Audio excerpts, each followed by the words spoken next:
Up next, the second overall pick from the 2016 draft, new Pelican, Brandon Ingram. He averaged more than 18 a game before being shut down for surgery to address a blood clot in his arm. He said earlier this week he is pretty close to resuming workouts. Now, the medical on him that has gone out, at least publicly, is, oh, he's going to be fine, he's going to be fine. I did hear that. You heard that about Chris Bosh in Miami. It is a different situation, and neither one of us is a doctor, so, and the blood clots showed up in different ways. So we're not making any direct comparisons, but he's 22 years old.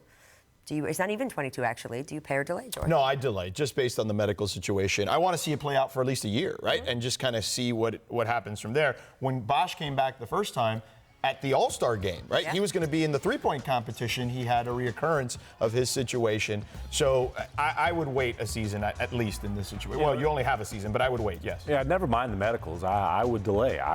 We have not seen Brandon Ingram play at the level that was anticipated given his potential for a long stretch, certainly not for a full season. I want to see that before I pay him. I want to see how he fits with the rest of the pieces that they have there with the Pelicans. And really, it's almost like if Brandon Ingram is that kind of guy, it's almost like a bonus given the haul that they got back for Anthony Davis. To your point, though, David Griffin was on my radio show back in February when he was an analyst, and we talked about Brandon Ingram specifically, and this is after the Boston game where he really shut down Kyrie. Kyrie talked about how Brandon Ingram kind of shut him down late in that game.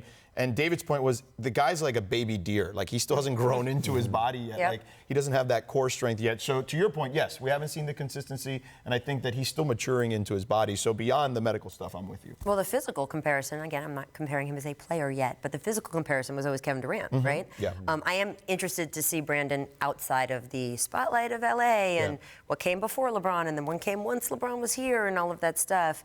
I think he is right now undervalued. I do want to see the health and stuff as he comes back. The good thing is the way these deals work, there's only a max of how much you can get to these guys, so it's not like if he has a phenomenal season, oh man, we missed our window, he's too much or anything like that. So because it's all scaled out and you can't lose the rights to him, you can match. I'm interested to see what happens there. Lastly, King shorter extraordinaire, Buddy Hield, formerly of, New Orleans Pelicans, who increased his scoring by more than 7 points to over 20 a game in Sacramento, while finishing 4th in threes made, 7th in three-point percentage. George, do you pay Hield now or delay? This one was tough, too, much like Jaylen Brown, but I'm going to lean on the side of you pay. First of all, you're the Sacramento Kings. You don't get a ton of free agents that go there. I know Harrison Barnes just re-signed there. So much money. But you've got a guy who, as you mentioned, is still clearly ascending. Offensively, he is a really good player right now. He is one of the best three-point shooters in the league. I think if he works on his defense, he can be a real cornerstone for a team.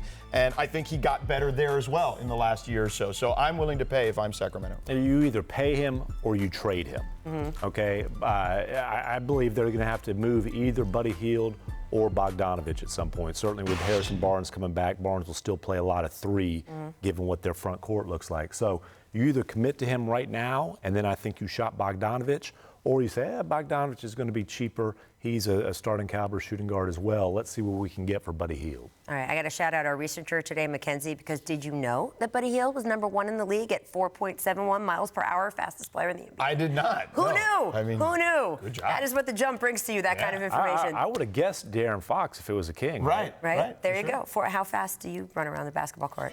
I don't run. I kind of shuffle a little bit. I'm not sure that made the rankings. Thanks for watching ESPN on YouTube. For highlights and analysis, check out the ESPN app. And for live streaming and premium content, check out ESPN+.